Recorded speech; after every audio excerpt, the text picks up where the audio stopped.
toutes et à tous. Bienvenue pour ce nouveau meet-up Feel Good ce soir qui porte sur une thématique un peu spécifique, le vélo, comme moteur des transitions dans nos vies actuelles. Et ce soir, on a deux invités. Fabien, qui a fait le tour d'Europe à vélo dans nos agences Exia. Vous le reconnaîtrez peut-être, il a déjà fait un meet-up avec nous il y a 2 ans maintenant. Et nous accueillons également Émilie, qui est co-réalisatrice du documentaire Les roues de l'avenir, qui porte sur le vélo, avec plusieurs témoignages dans ce documentaire. Moi, pour ceux qui me connaissent pas, je suis Mathilde et chez Exia, je m'occupe du pôle mécénat. Mais aujourd'hui, c'est ma casquette de lead de la communauté métier Feel Good que je porte pour animer cette conférence du coup autour du thème du vélo, même si on va voir que ça va toucher bien plus de sujets que seulement le vélo. Et donc, pour la petite introduction, je vais vous raconter que déjà, moi, personnellement, un peu par hasard ou pas, justement, je suis une grande fan de vélo. Quand j'avais 6 ans, j'ai commencé le BMX, puis je me suis mis à faire du VTT assez rapidement en compétition. Donc, autant dire que j'adore ça. Et pas plus tard que ce week-end, j'étais en Ardèche encore pour pédaler pas mal de kilomètres et beaucoup de montées d'ailleurs. Donc, pour moi, le vélo, en fait, ça a toujours été le sport, la compétition, évidemment la nature et la forêt, mais vraiment axé sport. Et puis, j'ai croisé la route de Fabien, d'Émilie, qui m'ont permis en fait de porter un autre regard sur le vélo et de me dire, mais mon Dieu, comment ça se fait que j'ai jamais considéré le vélo dans telle et telle dimension? Et aujourd'hui, on va justement porter une belle réflexion sur toutes ces autres dimensions qui gravitent autour du vélo, tout ce que ça représente, l'émancipation, la liberté, le voyage, l'autonomie, la sobriété, l'écologie, la réappropriation de nos villes, la santé physique et mentale, les rencontres. Voilà.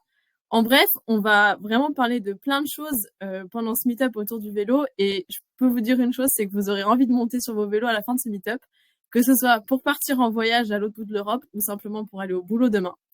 Donc maintenant, je vais laisser la main à Fabien et à Émilie qui vont se présenter. Fabien, si tu veux commencer par nous dire quelques mots sur toi, mais pas trop parce que j'ai plein de questions à te poser. Bien, bonsoir. Donc moi, Fabien, je suis arrivé chez Exia depuis 2015. Et j'ai commencé le vélo, je dirais, quand j'ai eu 14 ans, je crois. Et au début, je faisais la compétition. Et puis après, j'ai fait plutôt des voyages pour me déplacer. Et puis alors, j'ai commencé mon premier voyage en 2013, je crois. Ouais, c'est ça, en Europe. Après, j'ai un peu enchaîné. J'en ai fait un autre en Asie. Alors, c'était en vélo. Enfin, en fait, je fais plusieurs voyages. Alors, c'était en vélo ou en sac à dos.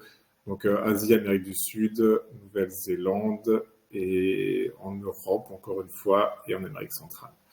Et donc, sinon, en général, moi, j'aime bien bouger, j'aime bien être dehors, donc c'est pour ça que je voyage un peu. Et voilà. Génial, merci beaucoup Fabien.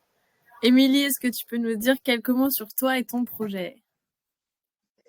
Oui, donc moi dans la vie personnelle, je suis journaliste en presse jeunesse et du coup du côté vélo, j'ai donc coproduit le documentaire Les roues de l'avenir qu'on a commencé il y a maintenant 2 ans et demi, qui au départ était un projet étudiant et qui s'est complètement transformé en projet pro en fait au fil du temps, puisqu'on s'est complètement pris au jeu. Et donc ce documentaire, il a vocation à montrer que le vélo c'est un énorme champ des possibles. On a voulu montrer tout le positif en fait qu'il y avait aussi bien du côté santé mentale que physique, comme en parlait tout à l'heure Mathilde. Et on allait à la rencontre de plein d'associations, des professionnels, mais aussi des politiques pour essayer de comprendre comment est-ce qu'on pouvait donner aux gens l'envie de se mettre au vélo. Donc du coup, c'est toute cette motivation qui nous a fait dire, en fait, nous, si on parle du vélo, on va peut-être montrer que nous aussi, à notre petite échelle, on peut faire des choses. Donc on est parti en voyage à vélo en Dordogne pendant 3 jours, sachant qu'on était un groupe de 7, seulement 2 avaient déjà voyagé à vélo. Et donc, vous allez découvrir Maude, qui est une personne extraordinaire, puisque elle a voilà, des capacités physiques qui étaient handicapantes, on va dire. Et pourtant, elle a réussi ce voyage avec brio. Et donc, du coup, vous allez découvrir à travers le documentaire tout le fil rouge de l'histoire de Maude et comment le vélo a pu transformer sa vie. Voilà. Ouais, on a hâte de te tirer les verres du nez, d'en savoir plus sur ce documentaire qui est en train, qui a déjà vu bon nombre de projections, mais là, d'après ce que j'ai compris, vous arrivez sur Paris avec des prochaines dates. Tu nous le diras aussi.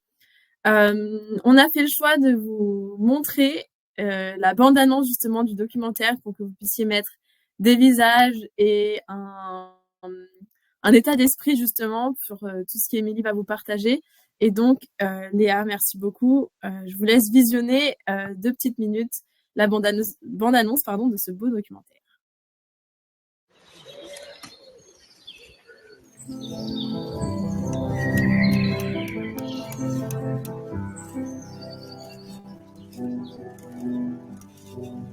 Le vélo, ça a toujours été mon meilleur pote, tu vois.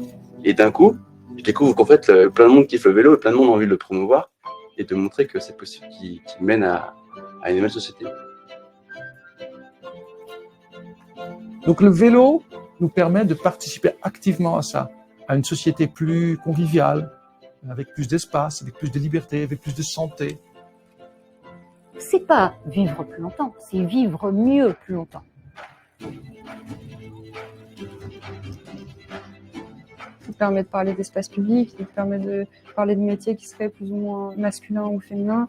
Tu peux parler d'aventure, tu peux parler de sport. En fait, tu peux parler de tout avec le vélo. Je pense que faire du vélo, c'est être dans une philosophie où on renoue aussi avec notre environnement, avec les gens, avec le local. La place de la voiture, ça s'est pas fait en un jour.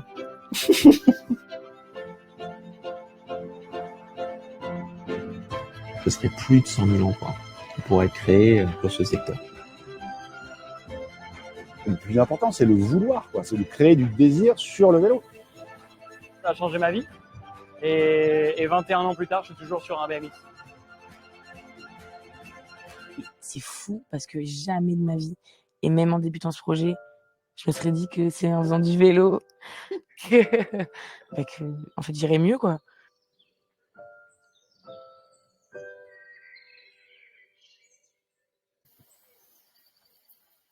Génial, merci beaucoup. Et ben, on a hâte d'en savoir plus. Et pour commencer cette table ronde, je vais vous poser une question. Je vais vous demander peut-être d'y répondre de manière assez personnelle. Pourquoi le vélo? Pourquoi le vélo plutôt que le train, la voiture, la rando, voilà, comme mode de voyage? Et pourquoi le vélo plutôt que tous ces autres modes de transport? Donc, Fabien, je vais te demander de commencer, s'il te plaît. Alors, pourquoi le vélo? En fait, déjà, moi, je faisais du vélo donc, depuis que j'ai 14 ans. Et ensuite, en fait, je devais faire un voyage pour mes études et j'ai cherché un moyen de locomotion. Et en fait, la voiture, j'avais pas envie. À pied, je trouvais ça trop long. Il y avait le train qui était possible, mais en fait, j'avais peur de passer que par les grandes zones trop connues, en gros, toutes les capitales. En fait, le classique Interrail, je crois. Et en fait, je voulais quelque chose où je sortais un peu de ces grands axes. Et donc, en fait, le vélo est arrivé un peu comme ça. Et j'ai bien aimé. Et donc, j'ai continué. Et en fait, à chaque fois que je voyage, je préfère faire ça en vélo. Et j'avais fait un voyage d'1 an au début en sac à dos. Et au bout de, je sais plus, 4 ou 5 mois, j'ai craqué. Et on est rentré, on a pris des vélos. Et la suite, c'était en vélo. Et donc, voilà pourquoi je préfère ça. Parce que c'est beaucoup plus libre, je trouve. On a beaucoup plus d'opportunités. Mais en tout cas, c'est comme ça que je suis arrivé à faire des voyages en vélo. Oui, du coup, de mon côté, c'est assez marrant parce que je faisais du vélo plus pour le côté loisir quand j'étais plus jeune au lycée, beaucoup avec mon papa. Et après, en fait, quand je suis passée dans les études supérieures, j'ai complètement arrêté de faire du vélo. Et c'est qu'en master où j'ai vu tous les gens de la classe venir en classe à vélo. Je me suis dit, en fait, c'est une super idée, surtout que j'étais à Bordeaux et c'est une super ville. Pour le vélo, c'est très plat, c'est bien adapté. Et donc, c'est là que j'ai recommencé à faire du vélo. Puis, le projet de documentaire a fait que, on se lance dans un voyage sans expérience, mais allons-y. Et c'est de là qu'en fait, j'ai complètement adopté le vélo, même dans mes déplacements au quotidien. Je trouve ça beaucoup plus pratique que les transports en commun parce que je sais que je serai à l'heure, parce que ça fait mon exercice physique de la journée. Et je trouve que même mentalement, c'est trop cool de pédaler au quotidien. Et durant le côté voyage, j'ai expérimenté l'Interrail l'année dernière. Et là, c'est vrai que ça me tente très bien de partir à vélo pour un grand voyage. Bon, je vais déjà faire un week-end pour commencer. Et ouais, comme disait Fabien, je trouve que ça offre une possibilité de sortir des sentiers battus, d'aller ailleurs que dans les capitales et puis de rencontrer du monde surtout. Donc, je pense que c'est hyper enrichissant comme mode de transport. Voilà. Ah, c'est trop génial. Eh ben, peut-être que tu prendras la main pour poser quelques questions toi-même à Fabien sur la partie peut-être plutôt concrète. C'est vrai que là, on va essayer de trouver le juste équilibre entre des réflexions autour de ce que représente le vélo et des conseils un petit peu plus techniques pour ceux justement qui veulent passer à l'action. Avant de passer à la suite, là, Fabien et Émilie, du coup, nous ont donné leur vision par rapport au vélo. On a préparé une ou deux petites questions en sondage. Léa, si tu peux les mettre, ce serait parfait. Et on va vous demander de voter pour faire un petit état des lieux de vous, ce que représente le vélo pour vous. Donc, il vous suffit d'aller dans l'onglet sondage et de soumettre les votes pour les différentes questions. Donc, on vous demande à quelle fréquence vous utilisez le vélo et ce que le vélo représente pour vous. Par rapport à ce que le vélo représente pour vous, il y a plusieurs... vous pouvez mettre plusieurs réponses. Voilà. Ah oui, on a quand même un bon tiers de participants qui utilisent le vélo tous les jours, donc on prêche des convaincus. Ça va être intéressant aussi de pouvoir échanger à la fin à travers les questions. Après, sur ce que représente le vélo, on est assez diversifié, assez équilibré sur les réponses finalement. Donc, ça nous montre bien à quel point le vélo est diversifié et peut s'adresser à tout le monde par tout ce qu'il représente. Fabien, on va rentrer un petit peu plus dans le vif de tes projets pour en savoir un petit peu plus. Moi, j'ai bien envie de savoir, notamment, je sais pas si tu en as fait depuis d'ailleurs des voyages, mais depuis ton tour d'Europe à vélo, c'était déjà il y a pile 2 ans d'ailleurs, à peu près le départ. Par rapport à ce tour d'Europe-là, combien de temps est-ce que tu es parti au total sur ce voyage-là? Alors sur le dernier, ouais, c'était le dernier voyage, mais en fait je l'ai commencé je crois en avril 2022, donc ouais, il y a 2 ans, c'est ça. Et en fait ça a duré 1 an, je suis revenu en fin avril 2023. Et donc effectivement j'ai commencé en Europe, et puis ensuite je suis parti de l'autre côté de l'Atlantique et je devais aller beaucoup plus au sud, mais en fait, je suis arrivé du côté de Miami. Enfin, de toute façon, on voyage, tout change tout le temps. Les plans qu'on fait sont jamais ceux qui se réalisent. Et ouais, finalement, j'ai fait 6 mois dans l'autre continent, en fait. Donc, ça a été en 2 étapes, je dirais. D'accord. Et donc, c'est quoi les pays que tu as traversés en Europe et sur l'autre continent? Alors, cette fois-ci, en Europe, j'en ai pas fait beaucoup. Parce qu'en fait, j'en avais déjà fait en 2013 un autre voyage en Europe où là, on a fait une 15aine de pays. De toute façon, en Europe, les pays sont assez petits, donc on traverse assez vite quand même, finalement. Donc ouais, c'est vrai que ça, j'ai pu... de toute façon, en tour en Europe, on fait entre 15 et 20, donc c'est un peu... Si je fais la liste, c'est sûr que j'en oublie rien. Mais non, voilà un peu... Ouais, j'ai pu traverser dans différents moments l'Europe, différentes périodes aussi. Ça, c'était sympa. Magnifique, merci. Et toi, Émilie, voilà, moi j'ai tellement de questions à te poser, je sais pas tellement par où commencer. Mais peut-être déjà par rapport au documentaire en lui-même, pourquoi faire un documentaire autour de ce thème-là et c'était quoi votre objectif principal? Alors, il faut savoir que ce documentaire, on l'a construit un peu à l'envers, puisque d'habitude, un documentaire, on l'écrit et ensuite on fait les tournages, on va rencontrer les gens et on le monte. Nous, on a fait l'inverse, puisque on avait une grosse idée de ce qu'on voulait raconter. On voulait quand même parler uniquement du positif, tous les points positifs, parce qu'on connaît tous les freins du vélo, donc on voulait pas une fois de plus axer un documentaire là-dessus. On voulait que ça se concentre quand même en France et on voulait aller voir plein de gens différents. Donc du coup, on s'est dit, bon, on va aller à la rencontre de ces gens. Et puis, au fur et à mesure, on a construit le docu en disant, bon, bah, effectivement, il y a des thématiques qui ressortent plus, comme l'enfance avec le développement de l'autonomie, l'adolescence, tout ce qui est liberté, émancipation des femmes également après. Parce qu'il y a un gros côté féminisme dans le vélo qui se développe depuis pas mal d'années. Et ça aussi, c'était important de le montrer parce que c'est compliqué de trouver des femmes professionnelles qui peuvent nous parler du vélo. C'était un vrai défi.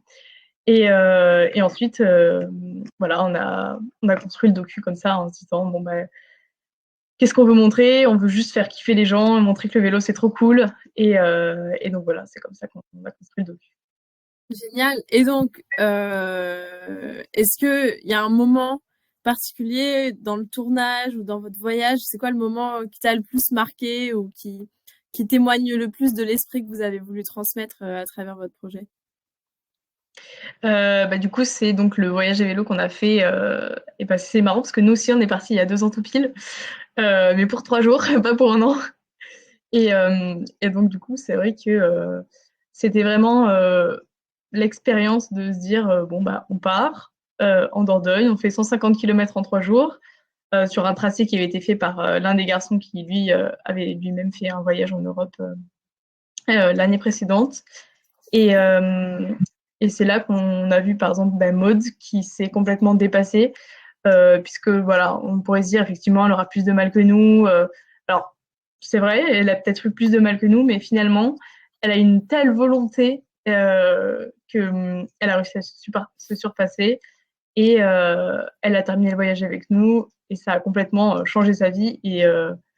Et comme elle le dit, en fait, c'est juste ces 3 jours de vélo. Jamais elle aurait imaginé que ça aurait un tel impact sur sa santé mentale, sur sa santé physique et sur tous les projets qu'elle allait ensuite mettre en place pour sa vie personnelle.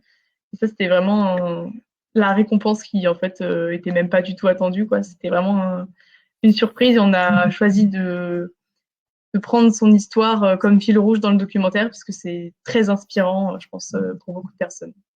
Ouais, je suis bien d'accord avec toi. Et en fait, ce qui est vraiment, ce que j'ai trouvé génial, en fait, c'est la manière dont vous avez tissé et intriqué des réflexions, voilà, plutôt philosophiques, hein, sur la place du vélo et le rôle du vélo, avec l'histoire vraiment concrète de votre voyage et le parcours de Maud. Donc ça, c'est vraiment quelque chose qui m'a marqué, qui était très bien amené, j'ai trouvé. Et donc ce voyage de 3 jours, en fait, qui a vraiment ancré toutes ces réflexions, j'ai trouvé ça super. Et justement, par rapport à la comparaison, là, on voit un voyage de 3 jours, un voyage d'1 an. Moi, la question que j'ai envie de te poser, Fabien, c'est quoi la grande différence qu'il y a entre partir 3 jours à vélo et partir 1 an à vélo? Est-ce qu'il y en a une, finalement, ou pas?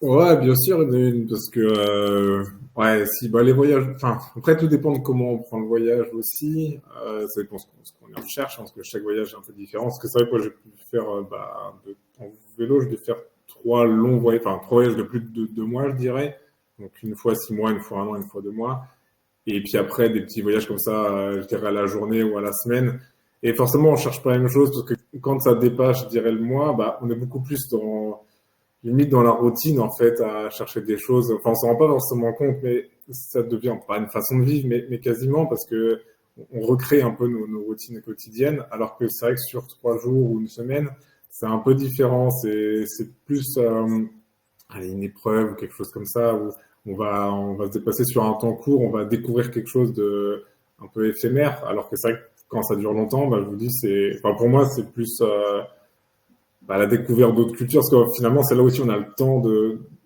se projeter dans l'endroit où on est et vraiment de profiter de ce qu'on voit au quotidien. Bah, quand je te disais que les plans changeaient tout le temps, quand j'étais parti en Amérique centrale, à la base, je devais partir, enfin, arriver à Miami, arriver au Costa Rica, enfin, ou continuer même jusqu'en Colombie. Et finalement, bah, vu que le Mexique m'a plu, je suis resté tout le temps là-bas parce que justement, on rencontre des choses comme ça et parce qu'on peut vraiment s'imprégner quand on a le temps. Parce que sur 3 jours, bah, t'as pas tant de temps que ça, finalement. Alors que quand t'as 1 an devant toi, tu peux te permettre de t'arrêter dans un endroit et découvrir. Donc voilà, pour moi, c'est un peu ça la différence, je dirais. Génial, merci beaucoup, Fabien. Il y a une autre question que je me pose, que j'ai envie de vous poser à tous les deux. C'est la question de la vulnérabilité. En fait, parce que voilà, quand on pédale à vélo, que ce soit dans la ville tous les jours pour aller au bureau, en slalomé entre les voitures, ou que ça soit pendant un voyage, à être voilà confronté parce que on n'est pas bien au chaud, enfermé dans sa bulle de sa voiture ou d'un bus ou d'un taxi. On est dehors, on est sur son vélo. Qu'est-ce que ça apporte en fait comme différence dans dans vos interactions, dans les interactions avec les autres ou avec ce qu'il y a autour de vous. Fabien, si tu veux commencer, je reformule un petit peu ma question, mais en quoi est-ce que voyager à vélo, ça te permet, en quoi est-ce que c'est différent dans les interactions avec les autres que d'autres moyens de transport? Parce que déjà, ça étonne les gens de nous voir débarquer en vélo. Alors, je pense qu'à pied, c'est un peu pareil. Pour le coup, parce que les gens se demandent ce qu'on fait là et ils ont envie de nous aider. Et il y en a plein qui nous arrêtent. Enfin, en tout cas, en personne, il y en a plein qui m'ont arrêté pour me dire mais qu'est-ce que tu fais là? Viens dormir là, viens manger avec nous. Enfin, les gens sont assez étonnés et ont envie de nous donner un coup de main en fait dans ce voyage-là. Donc finalement, ça porte vachement à la rencontre et c'est ça qui est assez sympa aussi parce que finalement, on n'a presque pas besoin de pousser la porte pour rencontrer les autres. C'est eux qui viennent. Et, donc ouais, c'est vrai que c'est une position qui est assez sympa pour quand on a envie de rencontrer des gens. Ça c'est pour les découvrir. Ça fait envie en tout cas, ça fait vraiment envie. Pour ça, c'est comment ça. Et toi, Émilie, est-ce que vous avez fait des rencontres ou ça a été quoi ton ressenti sur votre voyage ou même de manière générale autour du thème du vélo? Parce que voilà, dans le documentaire, vous avez interviewé des gens, j'imagine que vous avez croisé dans la rue, qui étaient sur leur vélo, qui vous parlent de leur relation avec leur vélo. Donc c'est vraiment tout un thème. Je voulais bien avoir ton ressenti par rapport à ça. Ouais, alors nous, la particularité quand même de notre voyage à vélo, c'est que mine de rien, bon, ça a duré que 3 jours et on était 7 surtout. Donc de voir un petit peu longtemps limite voyager comme ça, c'est vrai que ça en avait intrigué quelques-uns. Mais après, pour revenir au documentaire en lui-même, quand on allait rencontrer les gens, effectivement, la plupart nous disent que le vélo, en fait, c'est comme un pote, puisque ça leur permet en fait de tisser des liens sociaux hyper facilement. Souvent, quand on est à vélo, on est au feu rouge, on peut discuter avec le cycliste d'à côté, chose qui n'est absolument pas possible en voiture. Et je trouve qu'il y a ce truc d'une communauté vélo qui fait que quand on se déplace ensemble, on est plus fort. Je pense par exemple au déplacement en ville. Quand on est tout un cortège de vélos, on se sent beaucoup plus sécurisé et beaucoup plus en harmonie avec les autres que quand on est dans une voiture où du coup on n'a aucune interaction sociale. Et je trouve que le sujet du vélo surtout fait que tout de suite les gens ont envie d'en parler, ils ont envie de partager leurs expériences. On n'a eu aucun refus, je veux dire, toutes les personnes qu'on allait interviewer, toutes nous parlaient avec plaisir de leur relation au vélo parce que elles aussi, elles ont envie de partager leur ressenti sur parce que c'est trop cool, quoi. Oula, pardon, mon micro était coupé. C'est vraiment génial. Et donc, qu'est-ce que tu en as déduit sur la place du vélo, la place qu'on accorde au vélo en France? Et j'extrapole un petit peu ma pensée pour vous dire vers quoi je me dirige, mais j'ai bien envie de poser la question ensuite à Fabien de la place du vélo dans les autres pays, dans d'autres pays qu'il a traversés. Mais Émilie, vous aussi, vous êtes allée étudier un petit peu comment fonctionne le vélo dans d'autres pays.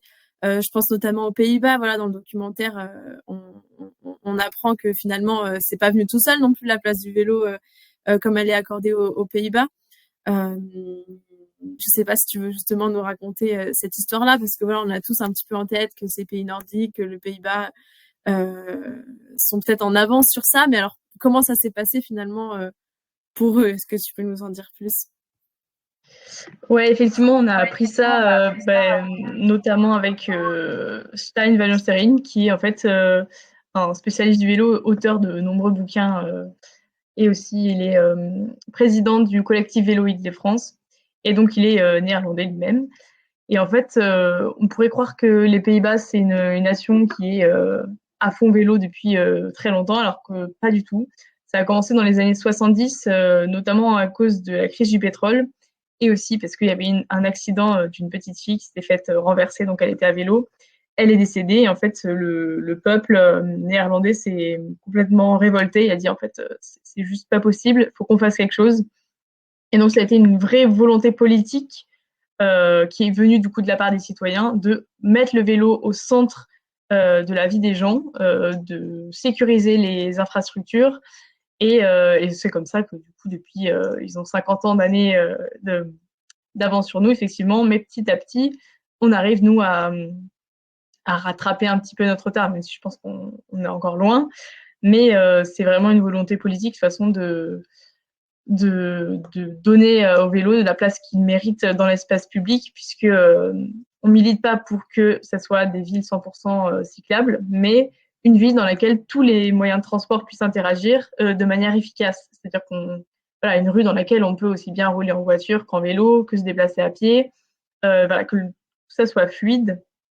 Et voilà, donc c'est pour ça que dans les autres pays, donc notamment aux Pays-Bas, ça fonctionne bien, puisque ça fait des années qu'ils expérimentent la chose. Mais je pense notamment à Paris. En fait, quand on construit une piste cyclable aujourd'hui, elle est pas adaptée au trafic qu'il y a dessus. Donc ça veut dire qu'il faudrait de nouveau les modifier. Et ça, c'est juste, c'est pas possible, quoi. Mais voilà, il faudrait qu'on anticipe le trafic qu'il y aura dans 10 ans. C'est ça. Il y a des progrès et des anticipations à faire. Ouais. Voilà. Et toi, Fabien, alors qu'est-ce que tu as ressenti dans d'autres pays? Est-ce qu'il y a eu des expériences, des choses marquantes dans certains pays par rapport à la place du vélo? Ben, en fait, dans tous les pays, ça se passe plutôt bien, finalement. Bon, après, c'est vrai qu'il y a des pays où les routes sont dans un état un peu moins bien. Ça, c'est une des choses. Enfin, en France, on a de la chance où les routes sont quand même en bon état. Ça, faut l'avouer. Mais moi, j'ai l'impression que c'est là où je me suis senti le moins bien par rapport aux voitures. D'ailleurs, mon dernier voyage là d'un an, je me suis fait renverser en France. Et c'est ça qui est agaçant, quoi. C'est que le seul accident que j'ai eu, c'était en France, en allant en Normandie, là. Et c'est un peu ça qui est agaçant, c'est que vraiment, partout, on a l'impression d'être plus respecté. Alors peut-être que je focalise dessus parce que je suis français, hein, c'est peut-être aussi ça le problème, hein. Mais je pense qu'on l'a pas encore bien intégré, que c'est un moyen de transport à part entière. Et effectivement, aux Pays-Bas, ils sont un peu en avance, c'est clair. Et c'est dommage qu'on prenne pas exemple là-dessus. Enfin, on commence bien sûr, mais il y a du boulot. Donc ouais, c'est un peu le problème. Mais bon, d'un autre côté, c'est vrai que c'est toujours dur la cohabitation entre tous les usagers. Donc voilà. Il faut montrer qu'on a le droit d'être là, donc il faut être nombreux pour montrer qu'on utilise les routes, quoi. Ouais, c'est bien, et je pense que ça va aussi exactement dans le sens du documentaire. Moi, justement, c'est quelque chose qui m'a vraiment marqué aussi par rapport à ça, c'était dans le documentaire. C'est vrai que moi, j'avais jamais imaginé à quoi ça pouvait ressembler la rue en bas de chez moi s'il n'y avait pas de voiture. Voilà. Et dans le documentaire, vous l'avez super bien amené avec des petites reconstitutions. Hop, les voitures, elles s'envolent. À la place, en fait, on a tout le potentiel de ce à quoi pourraient ressembler nos villes et nos rues si jamais on donnait pas autant de place à la voiture. Alors évidemment, notre message, c'est pas du tout de supprimer toutes les voitures, loin de là. Mais en fait, il y a une espèce de réappropriation de la ville et d'un espace qui appartient en fait aux citoyens et qui pourrait être vécu de manière totalement différente. Et moi, j'ai adoré ces reconstitutions, enfin ces imaginations que vous avez mis en place, parce que ça donne vraiment un autre regard en fait. Et c'est vrai que pour des personnes voilà comme moi qui s'étaient pas forcément toujours posé de questions par rapport à la place de la voiture, la place du vélo dans une ville, en fait, ça secoue un peu les esprits, parce qu'on se dit ah mais c'est vrai que j'avais jamais imaginé que je puisse avoir un choix ou un avis sur le fait que là, quand je descends de chez moi, il y a telle et telle voiture qui est garée juste là. Est-ce que ça pourrait pas être différent? Donc ma question pour toi, Émilie, par rapport à ça, c'est comment est-ce que vous avez eu l'idée de faire ces petits montages? Est-ce que le message et la vocation de ces montages, c'est ce que je viens de te transmettre, ou est-ce qu'il y a aussi d'autres choses derrière? Est-ce que tu peux nous en dire un peu plus? Oui, non, c'est principalement ça. D'ailleurs, c'est vrai que c'est quelque chose que j'ai pas précisé, mais le docu, il se tourne sur le vélo en zone urbaine. Voilà. On n'a pas abordé tout ce qui était zone rurale, puisque c'est deux espaces complètement différents. Donc, ouais, le but de ces animations, donc qui montrent un peu avant-après, c'était vraiment surtout de nourrir l'imaginaire collectif, de dire bon bah regardez, en fait, finalement, si on enlève telle voiture, bah, on renoue avec notre quartier. Donc, on redécouvre aussi, par exemple, toutes les vitrines. Enfin, je veux dire, souvent, quand on passe dans les rues, on voit même plus, en fait, les petits commerces qu'il y a, alors qu'il peut y avoir des petites pépites cachées, chose qui se remarquerait beaucoup plus s'il y avait plus de voitures. Et je pense que c'est aussi des espaces qui seraient, on dit, en fait, regardez comme ce serait agréable de se déplacer dans une rue, à pied ou à vélo, sans avoir toujours à faire attention à ce qu'il y a une voiture qui va arriver, juste prendre son temps, ne pas être coincé sur un trottoir, mais vraiment avoir de l'espace pour se déplacer.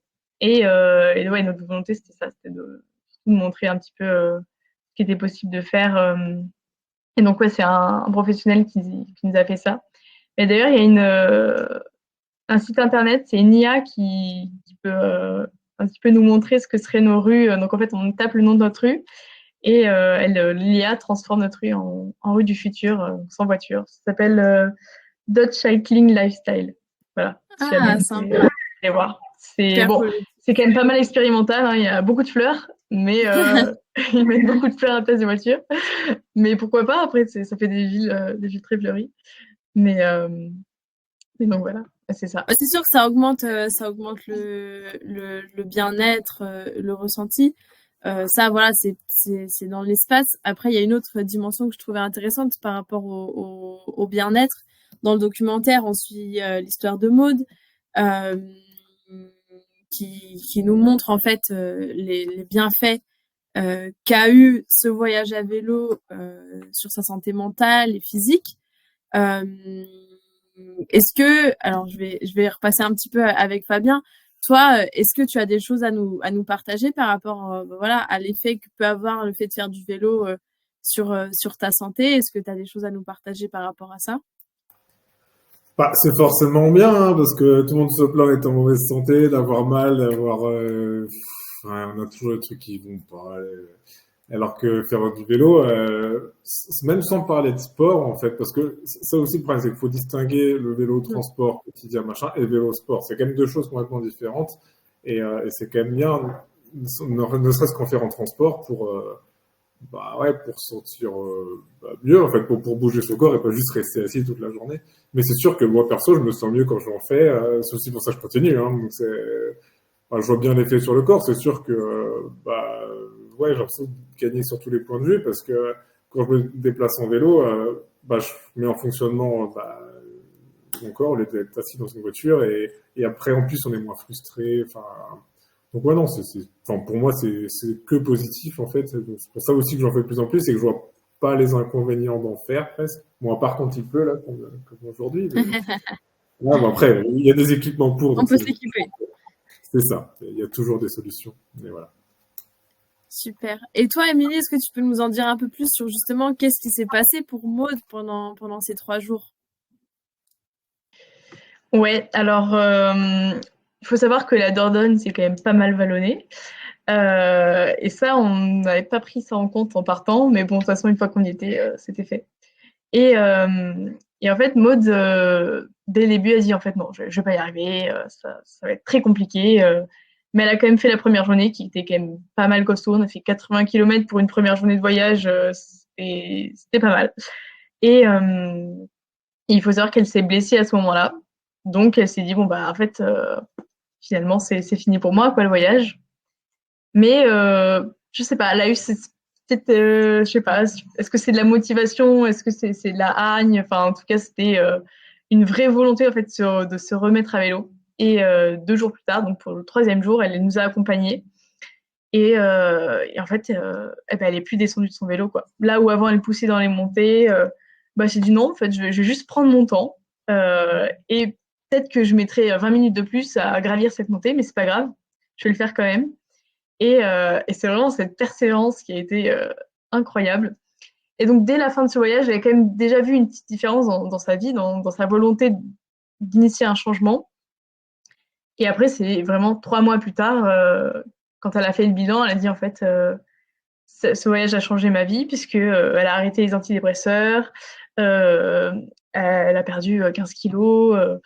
Elle s'est dit bon en fait j'ai envie de juste reprendre goût à la vie, donc de faire du sport, de me foutre du regard des autres. Et là, elle est partie en Australie sur un coup de tête. Elle a dit bon bah je pars pour 1 an voire plus. Donc voilà, c'est vraiment juste ces petits 3 jours qui ont fait un déclic et je trouve ça incroyable que ça puisse arriver quoi. Et donc je me dis ça permettrait, je pense, à beaucoup de personnes d'aussi amorcer un changement dans leur vie quoi, de voir le docu et de se dire si elle l'a fait, bah pourquoi pas moi. Ouais, c'est vrai que c'est super inspirant. Vraiment, et puis c'est bien rendu dans le documentaire aussi. À nouveau, je fais du teasing, mais c'est sincère. On va passer sur un autre volet, plutôt lié à l'écologie. Et j'ai une question à vous poser à tous les deux. C'est de savoir en quoi est-ce que vous vous sentez acteur, justement, face au réchauffement climatique, en choisissant de voyager ou de vous déplacer à vélo. Et, enfin, en fait, ma question, c'est plutôt, est-ce que vous vous sentez acteur face au réchauffement climatique quand vous faites ça? Ou bien, est-ce que, finalement, par rapport à tous les enjeux qu'on a déjà évoqués, c'est pas forcément la première raison pour laquelle vous faites du vélo? Vous avez le droit de dire non, évidemment. Fabien, je sais pas si tu veux commencer. Alors moi, à la base, je fais pas ça pour ça, Ouais. parce que c'est vrai que quand j'étais jeune, c'était pas du tout une question que j'avais en tête. Aujourd'hui, beaucoup plus. C'est sûr que moi, maintenant, je me dis tout déplacement que je fais en vélo, bah, c'est autant de carbone en moins dans la voiture ou autre.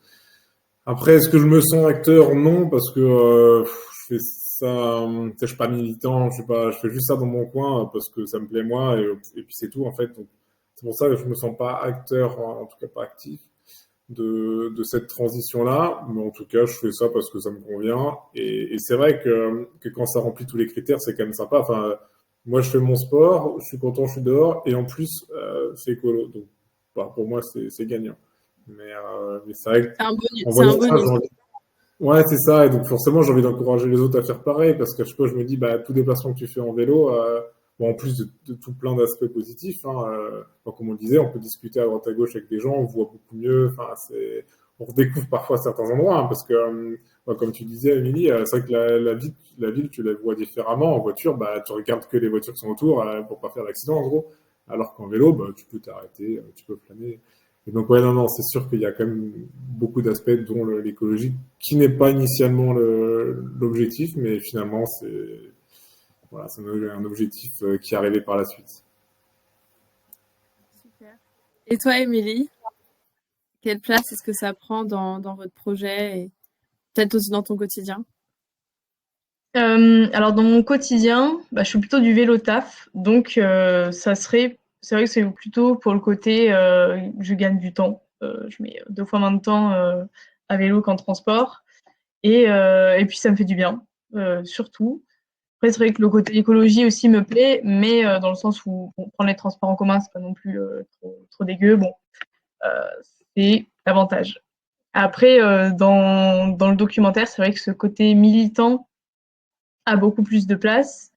Euh, et je trouve ça très. Je trouve que montrer l'exemple marche beaucoup. C'est-à-dire que montrer tout un panel de personnes qui utilisent le vélo de différentes manières, donc que ce soit pour voyager, pour faire du vélo taf, pour, je sais pas, sortir le soir, pour rencontrer d'autres gens, parce que il y a beaucoup d'événements qui sont créés autour du vélo. Par exemple, il y a ce qu'on appelle les social rides, donc souvent des groupes de femmes qui roulent ensemble le soir, enfin pas forcément que de femmes, mais notamment.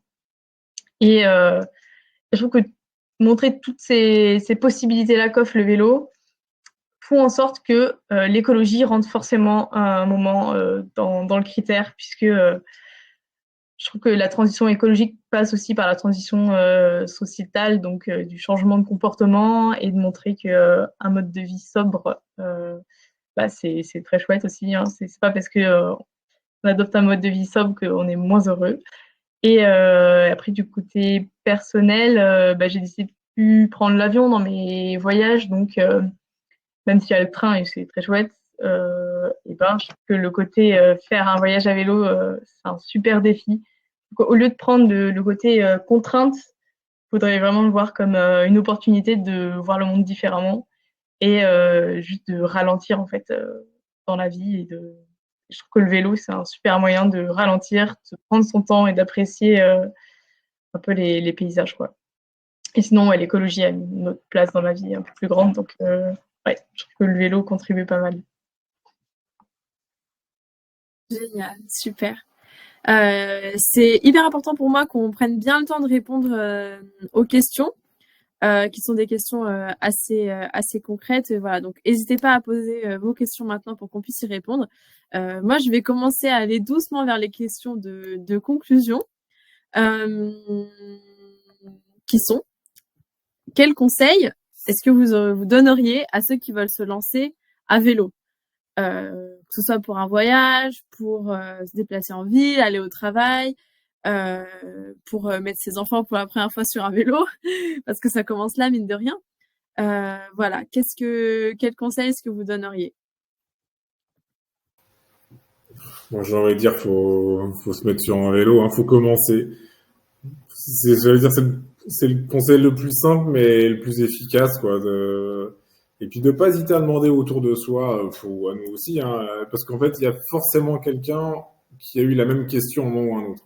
Et donc, toutes les questions qu'on a, quelqu'un s'est posé, donc il y a les réponses, et il y a surtout les solutions, parce qu'en général, il y a tout le monde qui va dire, ah, je peux pas parce que je ne sais quelle raison, mais en fait, il y a toujours une solution pour pallier à ça. Donc ouais, j'ai envie de dire, allez-y et poser des questions. C'est assez simple, mais efficace. Ouais, j'imagine que toi aussi, on part pas du jour au lendemain, enfin peut-être, mais pour 1 an d'aventure, pour 6 mois d'aventure à l'autre bout du monde à vélo. Toi, j'imagine que c'est l'expérience aussi qui t'a appris quel matériel emmener pour un voyage. Si je me souviens bien, à l'époque, quand tu as dû partir il y a 2 ans, tu avais 35 kilos de matériel avec toi à peu près. Peut-être que je me trompe sur les chiffres. Mais voilà, j'imagine que c'est aussi à travers l'expérience qu'on se développe à ce niveau-là. Mais justement, la première fois qu'on le fait, l'expérience, on ne l'a pas du tout, alors qu'il y a toujours un voisin qui sait faire. Parce qu'effectivement, c'est un peu dommage de partir avec du matériel qui n'est pas adapté ou un truc qu'on a oublié. Alors c'est vrai qu'au début, j'avais beaucoup, effectivement, j'avais beaucoup de kilos. Alors ça, c'était avec le point que tu dis, c'est avec toutes les sacoches et tout, hein. C'est vraiment le package complet avec le vélo. Ouais. Non, c'est vélo compris, je crois. Ouais, je pense aussi. Ouais. Mais voilà, ça au début on sait pas. Et il y a 50 000 listes qui existent sur ce qu'on veut emmener. Parce que vraiment j'insiste, mais les gens autour de nous, il y a tout le temps quelqu'un qui est au courant de ce qu'il faut faire. Et voilà, non, faut pas hésiter à poser des questions. Génial. Et toi alors, Émilie, quel conseil est-ce que tu donnerais Je rejoins Fabien, hein, sur le fait de juste se lancer, en fait. Parce que généralement, quand on essaye, on aime bien, quoi. Donc, et je pense que moi, ce qui me paraît aussi important, c'est d'avoir le vélo qui est adapté à nous, en fait, à l'usage qu'on en fait. C'est juste choisir celui sur lequel on va être le plus confortable, avec lequel on va vouloir rouler au quotidien, ou avoir un autre vélo pour faire des voyages.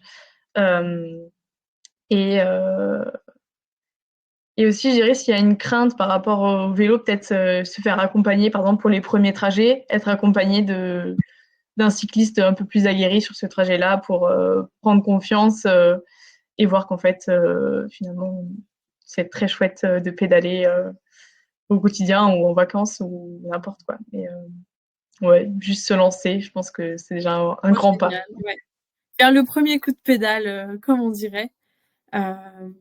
Écoutez, merci beaucoup à tous les deux. C'est vrai qu'il y a plein d'autres thèmes qui gravitent autour du vélo qu'on a peut-être un petit peu moins abordé, mais il y a aussi des notions d'économie qui sont abordées dans le documentaire, sur le potentiel du marché du vélo, sur le potentiel du nombre d'emplois liés au développement de ce secteur, aussi sur la place des femmes, sur l'émancipation à l'adolescence. Voilà. Il y a plein d'autres thèmes qui sont abordés, et à moins que vous posiez des questions directement dans l'onglet questions et qu'on y réponde, vous pourrez les découvrir directement à la diffusion du documentaire. Justement, Émilie, est-ce que tu veux nous dire les prochaines dates, les prochaines diffusions pour que tout le monde puisse un peu se projeter?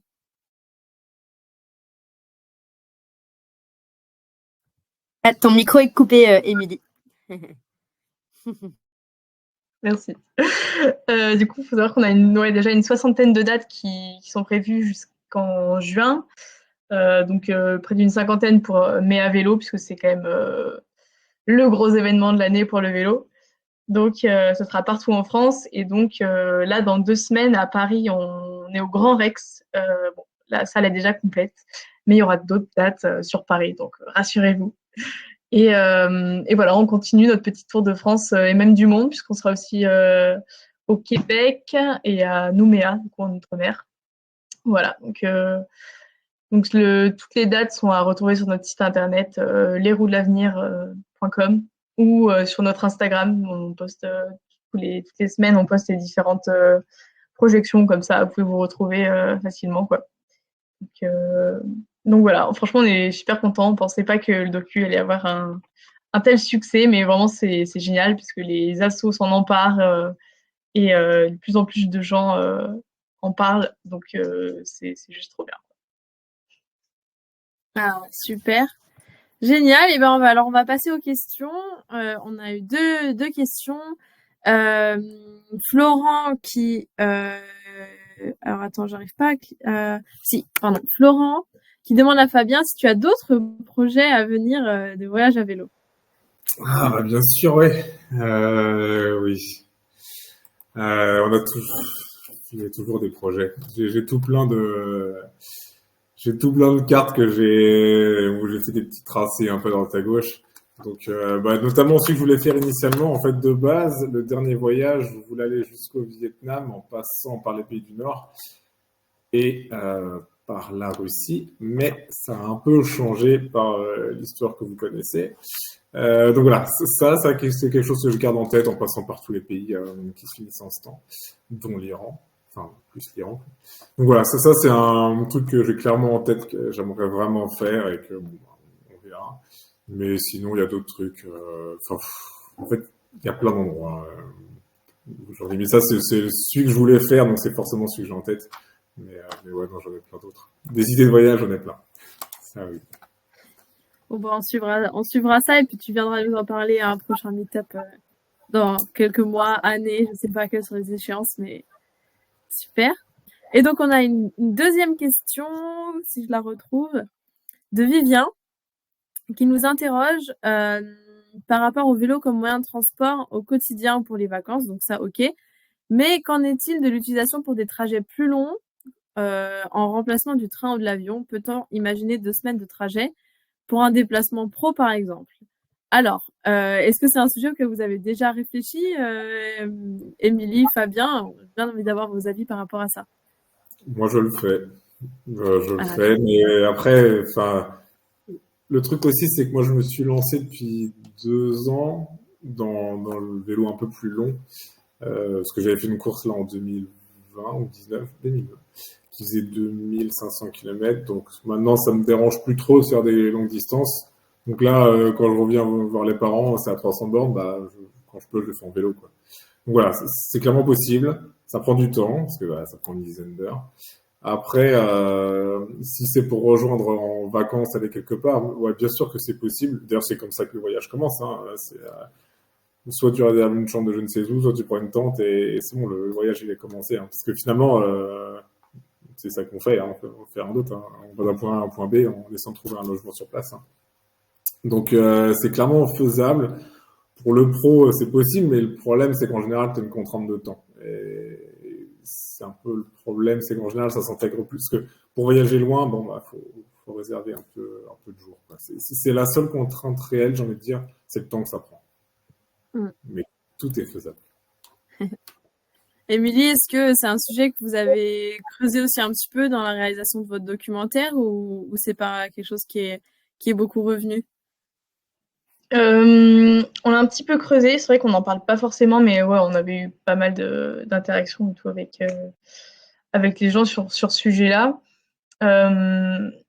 Faut se dire aussi que c'est vrai que Louise Roussel avait eu des bons mots, je trouve, pour ça. Elle disait qu'en fait, on est fractionnés, on est des gens fractionnés, c'est-à-dire qu'on ne peut pas non plus toujours tout faire à vélo, et c'est OK.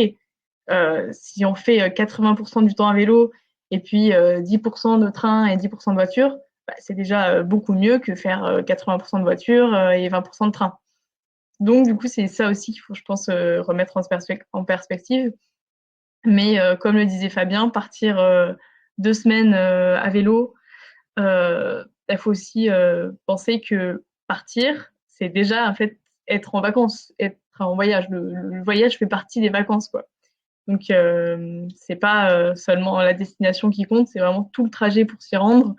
Et je pense que c'est aussi un autre moyen de voyager et de découvrir ce qui nous entoure, plutôt que juste aller dans telle ville, faire le tour et revenir sans forcément avoir vu ce qui se passait autour, quoi.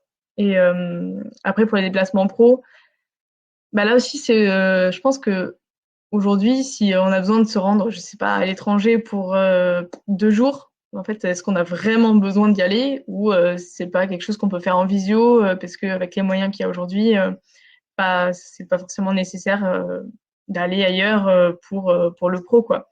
Donc, et puis même en entreprise, il faut oser dire bon bah non, moi par exemple, j'ai pas envie de me rendre à tel endroit en avion. S'il y a une alternative en train, pourquoi pas. À vélo, bon effectivement, c'est peut-être un peu plus long, mais ça peut se faire. Et sachant qu'il y a des boîtes qui justement proposent je crois que c'est 1 ou 2 jours en plus pour caler tout le côté voyage qui prend plus de temps que si par exemple on prenait l'avion. Du coup, il y a des boîtes qui acceptent que leurs employés prennent 2 jours de plus pour le trajet, quoi. Donc voilà, ça dépend aussi des contraintes économiques, je suppose, mais ça se fait. Génial, ouais. En effet, replacer un petit peu le trajet au cœur du voyage parce que ça en fait partie. Et puis, je suis bien d'accord aussi avec le fait de reconsidérer un déplacement. Peut-être que s'il n'est pas faisable en vélo, est-ce qu'il est vraiment nécessaire? Bon, après ça, c'est d'autres questions évidemment. Voilà, super. Et écoutez, je vous remercie vraiment du fond du cœur, Fabien et Émilie. J'ai adoré nos échanges. C'est vraiment des belles perspectives que vous nous donnez. J'espère que ma promesse est tenue et que tout le monde a envie de monter sur son vélo et partir ou à l'aventure ou au boulot demain. En tout cas, merci beaucoup Fabien et Émilie.